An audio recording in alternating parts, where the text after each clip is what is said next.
मेरे ऊपर किसी दूसरे स्टेट के एमएलए के ऊपर एफआईआर करने से आसाम की जनता को क्या मिलेगा? आसाम के किसान को, मजदूर को, आसाम की बहनों को, आसाम का जो बेरोजगारी होती उसको क्या मिलेगा? उसके लिए कुछ करिए ना।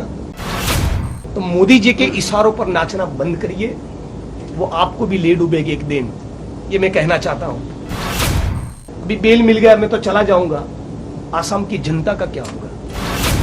ये कोई हिमंत बिस्व शर्मा का आसाम नहीं, ये महापुरुष शंकर देव का आसाम है। ये क्या बकवास है? शर्म आनी चाहिए। आप चाहे तो और 2 एफआईआर का प्रयोग करके देख लीजिए, मैं अपनी जगह से 1 इंच हिलने वाला नहीं है। बीजेपी और आरएसएस के लोग फांसीवादी हैं। ये लोग गॉडसे और हिटलर की विचारधारा में मानते हैं और इसीलिए आरएसएस के लोग पहले कह चुके हैं कि डॉक्टर बाबा साहब अंबेडकर के संविधान को समंदर में फेंक देना चाहिए। हमें मनुस्मृति चाहिए, संविधान नहीं। ये विचारधारा के लोग जब सत्ता पर आए हैं, उनका हर एक तरीके से यही प्रयास है कि सारे डेमोक्रेटिक प्रक्रियाओं को खत्म किया जाए। हर जगह पे जो भी वॉइस ऑफ डिसेंट है, जो भी सड़क पर उतरा है, जो भी आंदोलन कर रहा है, चाहे वो पत्रकार हो, वकील हो, ह्यूमन राइट्स एक्टिविस्ट हो या विपक्ष का कोई भी नेता हो, जो भी बीजेपी आरएसएस के खिलाफ बोलेगा उसको क्रश कर दिया जाएगा, उसको कुचल दिया जाएगा। ये उनका माइंडसेट है। उसी माइंडसेट के चलते मैं मान रहा हूं कि मेरे खिलाफ ये 2 फर्जी फॉल्स एफआईआर किए गए। सवाल ये हो रहा है और इस प्रेस कॉन्फ्रेंस के माध्यम से मैं आसाम की जनता को कह रहा हूं कि आप ये सोचिए कि आपकी सरकार को, आपकी पुलिस को क्या कारण है कि गुजरात के किसी नेता की गिरफ्तारी करके उसको आसाम में लेकर आए? क्या उससे आसाम का जो बिजली का सवाल है वो रिजोल्व होगा? क्या उससे आसाम में जो बेरोजगार यूथ है उसकी बेरोजगारी का सवाल रिजोल्व होगा? क्या आसाम के किसान और मजदूर के जीवन में कोई परिवर्तन आएगा गुजरात के किसी एमएलए की गिरफ्तारी करने से?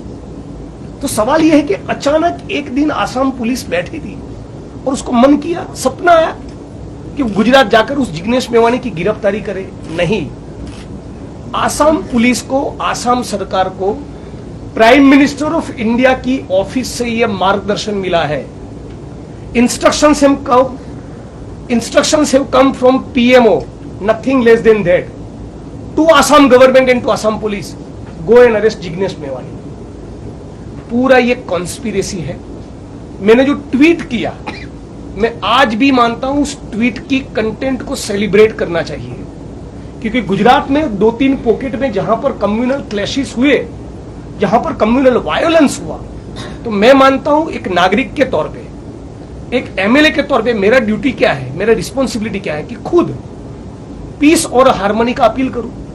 और यही मैं चाहता हूं कि जो सत्ता में बैठा है, जो विपक्ष में बैठा है, वो सारे लोगों का यही अपील होना चाहिए।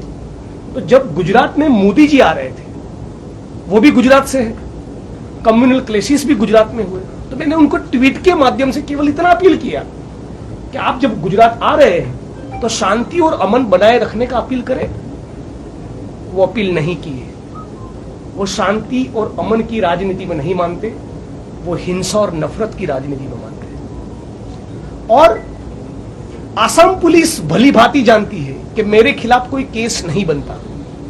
मेरे खिलाफ ट्वीट का जो कंटेंट है उसमें से कोई इंग्रेडिएंट नहीं है जिसके चलते मेरे खिलाफ एफआईआर हो।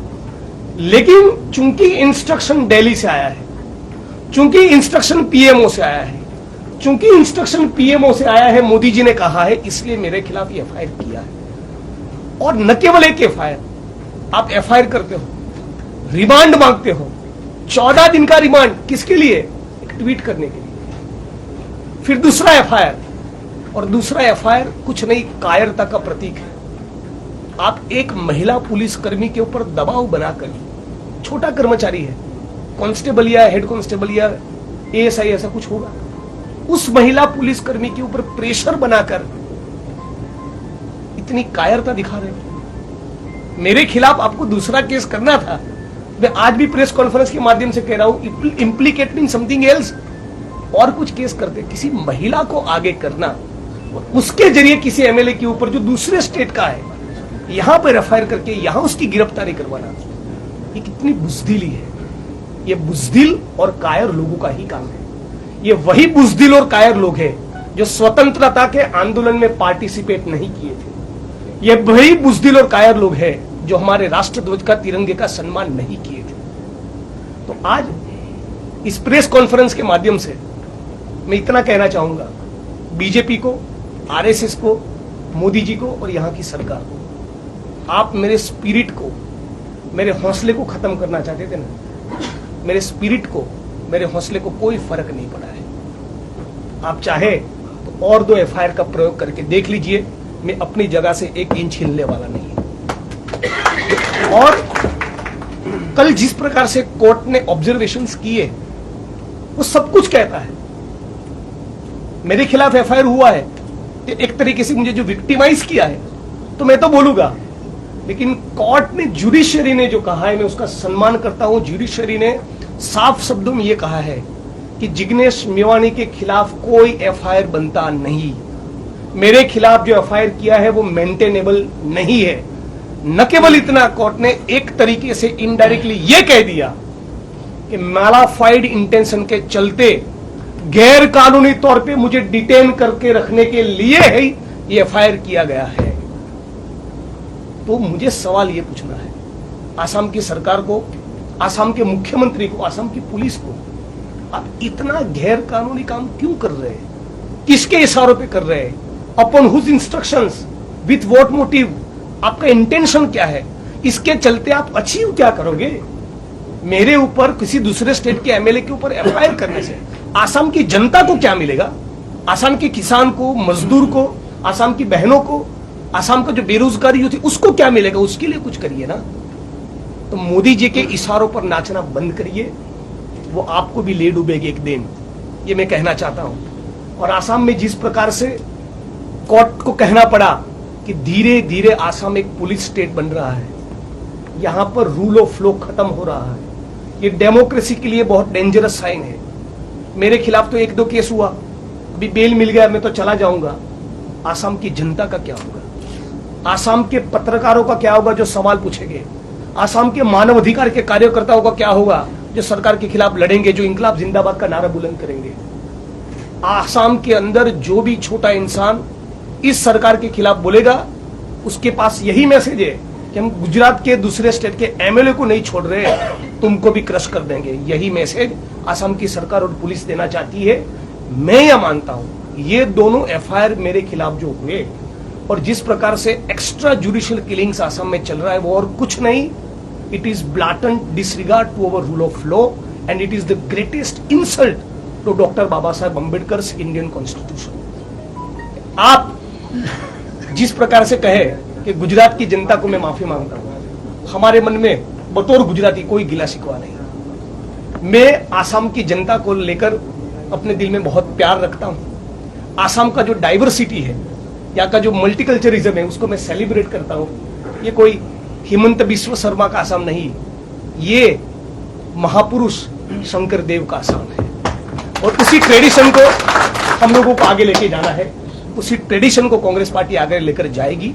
कांग्रेस पार्टी जिस प्रकार से मेरे साथ खड़ी रही, पूरा बैटरी ऑफ लॉयर्स जिस प्रकार से मेरे साथ खड़ा रहा, उसके लिए मैं दोबारा उनका शुक्रिया अदा व्यक्त करता हूं। सारे पत्रकार साथियों ने भी समर्थन किया और आसाम पुलिस का जो छोटा कर्मचारी था ना, वो भी जेल में हमारे लिए सिंपैथी रख रहा है। तो मुझे उम्मीद है कि ये लड़ाई डेमोक्रेसी को, लोकतंत्र को, हमारे संविधान को बचाने की लड़ाई हम लोग साथ में मिलकर लड़ेंगे और जीतेंगे। ऐसे 1-2 एफआईआर से हमारे पेट का पानी हिलने वाला नहीं।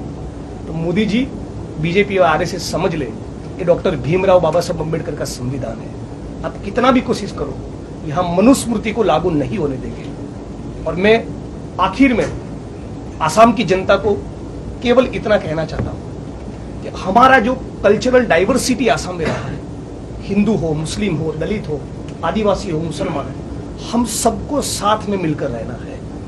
यदि हम लोग इतना कर देंगे तो हमारी जीत होगी। आपने नॉर्थ गुजरात के पालनपुर टाउन के सर्किट हाउस से जब मेरी गिरफ्तारी की, तब से लेकर अहमदाबाद के एयरपोर्ट तक 130 किलोमीटर जहां पर मेरा इन्फ्लुएंस ज्यादा है, जहां का मैं एमएलए हूं, वहां मैंने पुलिस के साथ कोई बदतमीजी नहीं किया। और आसाम में आकर जहां पर आपका इन्फ्लुएंस है, जहां पर आपकी सरकार है, जहां पर आपकी पुलिस है, और 35-40 आसाम पुलिस के लोग जो हाथ में राइफल लेकर खड़े, उनके बीच में किसी को धक्का दूंगा? ये क्या बकवास है? शर्म आनी चाहिए। किसी महिला के ऊपर दबाव बनाकर उसको मजबूर करना एमएलए खिलाफ एफआईआर करने के लिए, मैं दोबारा कहता हूं, ये कायरता है। इस कायरता के लिए उनको कभी माफी नहीं मिलेगी।